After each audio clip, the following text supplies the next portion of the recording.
मिल्लत times में आपका स्वागत है। मैं हूं आपके साथ राशिद ज़हीर।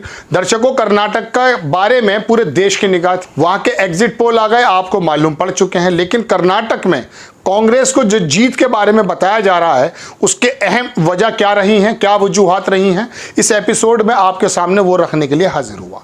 और दूसरी बात, भारत जोड़ो यात्रा जो राहुल गांधी ने निकाली थी, जिसको देश की मीडिया ने तो शायद आपको नहीं बताया, लेकिन पूरी दुनिया की मीडिया ने बताया था कि देश के अंदर चंद्रशेखर, जो हमारे पीवी नरसिम्हा पहले प्रधानमंत्री थे, उनके बाद एक यात्रा एक ऐसी निकली दर्शकों कि उसके अंदर पूरी दुनिया को पता चला कि एक राहुल गांधी, जिसको पप्पू बनाने में आरोप के अनुसार फंड का एलोकेशन हुआ था, वो एक ऐसे नेता के रूप में उभरा। और भारत जोड़ो यात्रा का पहला कदम कर्नाटक के अंदर जब चला था, उसी वक्त तय हो गया था कि कर्नाटक के अंदर कांग्रेस की सरकार बनने जा रही है।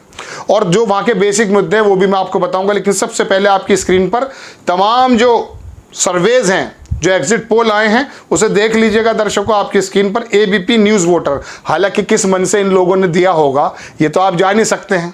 अंजना ओम कश्यप का एक प्रोग्राम आज ही देख रहा था, 2 बार भारतीय जनता पार्टी का मुंह निकला, मतलब शब्द निकला मुंह से, क्योंकि जो मन में होता है वही निकल आता है। चलिए खैर, तो अब एबीपी ने दिखाया कि 100 से 112 कांग्रेस को और 83 से 95 भारतीय जनता पार्टी को। इंडिया टुडे, एक्सिस माई इंडिया, ये इसके कई बार जो एग्जिट पोल रहे हैं वो ज़्यादा सार्थक रहे।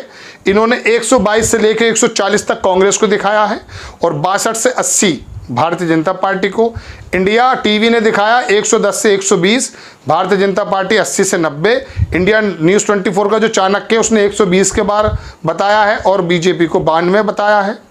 न्यूज़ नेशन, जाहिर सी बात है न्यूज़ नेशन के मन पर तो बहुत बुरी गुजरी होगी, उसने कांग्रेस को 86 और बीजेपी को 114 बताया। चलिए खैर, रिपब्लिक टीवी ने भी 94 से 108 और 85 से 100 बीजेपी। दर्शकों, इसके बारे में थोड़ा सा आपको ये जानने की ज़रूरत है कि जिस नेता को पप्पू बनाने की कोशिश की गई, जब वो निकला और उसने एक ऐसी यात्रा निकाल दी जो पूरी दुनिया के अंदर मशहूर हो गई। जैसा कि मैंने आपको बताया कि यहाँ के लोकल गोदी मीडिया ने तो आपको नहीं बताया, लेकिन उसका पहला रिजल्ट ये निकला दर्शकों कि कर्नाटक के अंदर वो जब भारत जोड़ो यात्रा एंटर हुई थी, उसी वक्त पता चल गया था अपार जन समूह को लेकर के राहुल गांधी वाकई एक ऐसे परिवार से ताल्लुक़ रखते हैं जो राजनीति उनके खून में है, शराफत है। उन्होंने वही मुद्दे रखे अर्थव्यवस्था को लेकर के, भ्रष्टाचार को दूर करने के। उसका रिजल्ट ये आया एग्जिट पोल के अनुसार कि कर्नाटक में भारतीय जनता पार्टी की सरकार वहां बुरी तरह से हार रही है और कांग्रेस जो है बहुमत से सरकार बनाने जा रही है। हालांकि फाइनल रिजल्ट जो 13 तारीख को आएंगे, लेकिन जिस तरह से तमाम सर्वेज में कांग्रेस को आगे, बहुमत के करीब या बहुमत के पार दिखाया है, उससे लग ये रहा कि भारत जोड़ो यात्रा राहुल गांधी ने जो निकाली थी उसका एग्जाम्पल आ गया। अब दूसरा तरफ वो भी रुख भी देख लीजिए, प्रधानमंत्री जी ने पूरी तन मन धन सब लगा दिया था। 400 तो पब्लिक मीटिंग हुई है भारतीय जनता पार्टी के दर्शकों और 30 रोड शो। चुनाव आयोग ने भी ज़्यादा आंख मूंद रखी थी और प्रधानमंत्री जी का वो रोड शो निकला और जो है पूरी की पूरी मेहनत लगा दी गई। और उस मेहनत के बावजूद भी जो वहाँ पे बम्बई की सरकार थी, जिस पे आरोप ये लगाया जाता कि 40% वहाँ कमीशन ली जाती थी, और ये जो 40% का जो इनके ऊपर तमगा लगा ना वो दर्शकों, वो कांग्रेस ने नहीं लगाया। वहाँ के जो लोकल एसोसिएशंस हैं, जो ठेकेदार थे, जो विभागों से काम लेते हैं, उन्हीं लोगों का धरना था। उन्हीं लोगों ने प्रधानमंत्री जी को लेटर्स लिखे थे। उन्हीं लोगों में से कुछ ने आत्महत्याएं की थी और उन्होंने कहा था कि पहले 10 से 12-15% में काम हो जाता था, अब 40% जो है बाकायदा कमीशन देनी पड़ती है। वो तमगा लगा और कर्नाटक के लोग पढ़े लिखे हैं, हिंदी बेल्ट के बामुकाबले वो ज़्यादा हिंदुत्व, हालांकि वहाँ हिंदुत्व को उजागर करने में कमी नहीं छोड़ी गई है। बजरंग बली के माध्यम से हो या हिजाब का माध्यम हो, वहाँ खेती का माध्यम हो या वहाँ पर ऑटो रिक्शा, और वहाँ पर जो मंदिरों को आगे प्रांगण में मुस्लिम लोग खेल खिलौने बेचा करते थे, उनको लेकर के छोटी छोटी बातों को, टीपू सुल्तान और गुंबदों को हटा देना और हरा कर देना, इस तमाम जितने भी तरकश में तीर हो सकते थे भारतीय जनता पार्टी के, सबने सबका इस्तेमाल किया। लेकिन शराफत जो है ना दर्शकों और सच्चाई, वो अक्सर बेशतर बाजी ही मार लेती है। राहुल गांधी का ये तमाम रोल, भारत जोड़ो यात्रा और उसकी जो परफॉर्मेंस है और कांग्रेस आई का किरदार, और हालांकि सरकार तो पहले भी कांग्रेस की बन गई थी गठबंधन के साथ, उसको पिछले दरवाजे से किस तरह से हटा दिया गया था पूरे देश ने देखा। लेकिन इस बार एग्जिट पोल के अनुसार कांग्रेस वहां फुल बहुमत की सरकार बना रही है। अब दूसरी बात भी मैं दर्शकों करना चाहता हूं कि यहां कर्नाटक में जो भारतीय जनता पार्टी इतनी ज्यादा तन्मयता से लगी हुई थी, प्रधानमंत्री जी इतने ज़्यादा मुनहमिक थे, मालूम है उसकी क्या वजह भी हो सकती है? उसकी वजह जानकार ये बताते हैं कि 2024 में जो इलेक्शंस आ रहे हैं लोकसभा के, वहाँ 28 में से 26 सीटें पिछली बार भारतीय जनता पार्टी के पक्ष में गई थी, और ये दक्षिण का गेट कहा जाता है भारतीय जनता पार्टी को ले। और यहाँ पर इसका, हालांकि इसके आगे भी कहीं नहीं है भारतीय जनता पार्टी, यहाँ भी खत्म हो जाएगी। तो वो धक्का लग रहा है साउथ में। भारतीय जनता पार्टी सोचती यह है कि हिंदी बेल्ट में, बिहार में जैसे नीतीश कुमार ने इनकी मुश्किलें ज़्यादा बना दी हैं, उधर महाराष्ट्र में महाविकास अघाड़ी बना हुआ है, तो यहाँ जो नुकसान हो वो सोचते ये हैं कि साउथ में वहाँ अपना कुछ वर्चस्व बना लिया जाए। यही वजह है कि केरल में 2026 में विधानसभा के चुनाव हैं, लेकिन प्रधानमंत्री जी अभी भी घूम रहे थे वहाँ, चूंकि 2024 में लोकसभा है ना।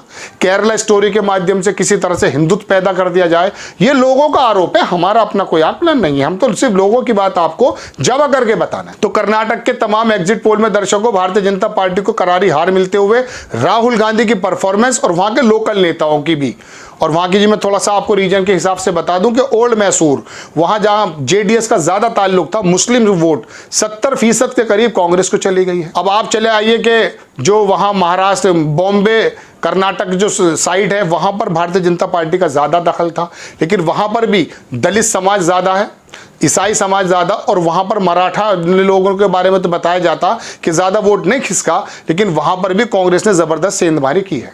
और वहाँ हैदराबाद, कर्नाटक की अगर बात करें, वहाँ कांग्रेस ऑलरेडी मजबूत थी, लेकिन सबसे बड़ा जो चेंज आया है वो मैं आपको बताऊं दर्शकों, मध्य कर्नाटक बेंगलोर के अंदर लगभग 28 सीटें वहाँ शहर की और 4 सीटें वहाँ गालिबन ग्रामीण एरियो की हैं। वहाँ भारतीय जनता पार्टी बहुत मजबूत थी, लिंगायत समाज, लेकिन वहाँ जिस तरह से येदियुरप्पा को साइड लाइन कर दिया गया, जो अक्सर भारतीय जनता पार्टी कर भी देती है, बुजुर्ग नेताओं को कहाँ पहुँचा देती है आपको मालूम है, वहाँ लिंगायत समाज भी टूट करके कुछ % जो है बताया जाता कांग्रेस की तरफ आ गया, और वहाँ पर भी कांग्रेस को अच्छी सीटें मिल गई। तो टोटल 6 रीजन में एक जो कोस्टल एरिया है, जिसको तटवर्ती एरिया कहते हैं, वहाँ तो पिछली बार भी 16 सीटें बताया जाता कि वहाँ भारतीय जनता पार्टी को मिली थी, 19 में से इस बार भी मिल रही हैं। लेकिन उसके अलावा जो 5 रीजन थे वहाँ कांग्रेस आई ने, यानी कि कांग्रेस ने बड़ा अच्छा प्रदर्शन करते हुए, भारत जोड़ो यात्रा को देखते हुए, राहुल गांधी की परफॉर्मेंस को देखते हुए, और सबसे बड़ी बात तो दर्शकों ईमानदारी की बात यह है कि वहाँ जो भ्रष्टाचार चरम पर है, उसकी वजह से कांग्रेस के पाले में राहुल गांधी की वो मेहनत वसूल होते हुए दिखाई दी जा रही है। तो ये पूरा का पूरा कर्नाटक का एग्जिट पोल के अनुसार है, हालांकि फाइनल रिजल्ट तो 13 तारीख में आएंगे, लेकिन ये एग्जिट पोल के अनुसार भारतीय जनता पार्टी वहाँ करारी हार में है। और ये हार, ये मत समझिए कि खाली कर्नाटक की हार है, ये लोकसभा के उस ताबूत में कील का भी काम करने वाला लग रहा है, क्योंकि 28 सीटों में से 26 अगर वो घट करके 10 पे आ जाती, 12 आ जाती, तो 20-15 सीटों का यहाँ भी नुकसान हो जाएगा। तो प्रधानमंत्री जी की पूरी तन्मयता, बहुत ज़्यादा मुनहमिक थे, वजह यही थी कि अपनी सरकार बन जाएगी तो लोकसभा में फिर आसानी पैदा हो जाएगी, जैसे पिछली बार हुआ था। लेकिन इस बार शायद ऐसा नहीं हो रहा है। कर्नाटक की जनता ने एक बार सबूत दिया अकॉर्डिंग टू एग्जिट पोल्स कि वो वाकई पढ़े लिखे लोग हैं। हालांकि मैंने आपको बताया कि ज़मीन को गरमाने की बहुत कोशिश की गई है, लेकिन उसके बावजूद भी उन्होंने भ्रष्टाचार पर, बेरोजगारी पर, महंगाई पर, गरीबी पर वोट दिए। एक बात मैं आपको और बता दूं, परसों की द प्रिंट की रिपोर्ट है, 36% पूरे कर्नाटक में।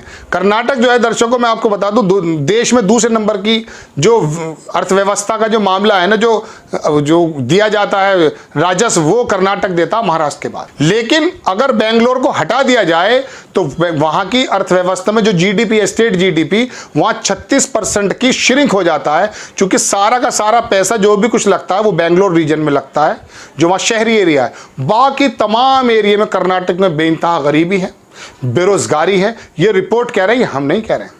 आपको खबर कैसी लगी अपनी राय कमेंट्स बॉक्स में जरूर दीजिएगा। चैनल को सब्सक्राइब कीजिएगा, शेयर कीजिएगा। नेक्स्ट टाइम मैं किसी खबर के साथ आता हूं। जय हिंद। मिलत टाइम्स को आपकी जरूरत है, हमारी आप माली मदद करें।